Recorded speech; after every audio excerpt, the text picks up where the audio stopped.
ultimatums from the Trump administration to Zelensky in this regard are starting to resemble those famous Chinese warnings. Like Trump's 10th ultimatum to Zelensky, Trump's 20th ultimatum to Zelensky.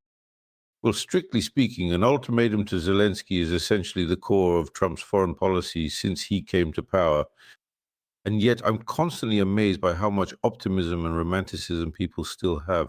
Because looking back at this past year, all I see are these ultimatums being issued to Zelensky. But everything I read in this wishful thinking analysis suggests that any second now, Trump will get fed up with Putin and finally unleash all his wrath on Russia and Moscow. And I'm always trying to understand where people find so much strength, optimism and romanticism to keep expecting this exact kind of sudden turnaround. Like tomorrow, he'll be completely disillusioned with Putin and realize how right Zelensky was, how much he's needed. I think Trump has a very deliberate policy.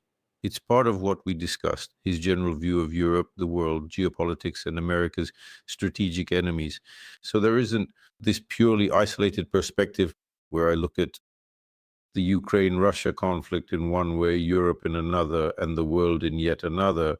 It's a systemic vision, a comprehensive perspective in which Russia is no longer considered a major problem or a significant threat for the United States, but rather is seen as a declining, fading, and dying power, one that's better kept in sight, carefully monitored and watched closely rather than directly clashed with or confronted head-on.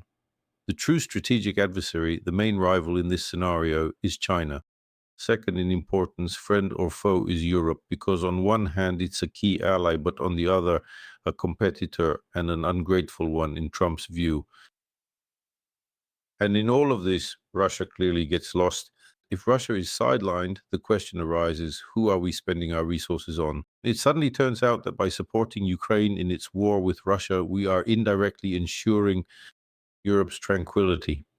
And Trump says, what's hecuba to me? What do I really care about Europe, honestly? Why should I even care about Europe's peace when I should be focused on my own peace of mind? So the strategy here is perfectly clear. There is constant, unrelenting pressure on Zelensky, and it's only intensifying. The main takeaway is that, in my view, Zelensky is currently fighting a political and diplomatic war on two fronts, where the front against Trump is more critical for him than the front against Putin. This is the paradox of this situation. If someone had said 2 or 3 years ago that it would turn out that Trump is a more major, more significant opponent for Zelensky than Putin, we would have laughed, but today that's exactly how it is.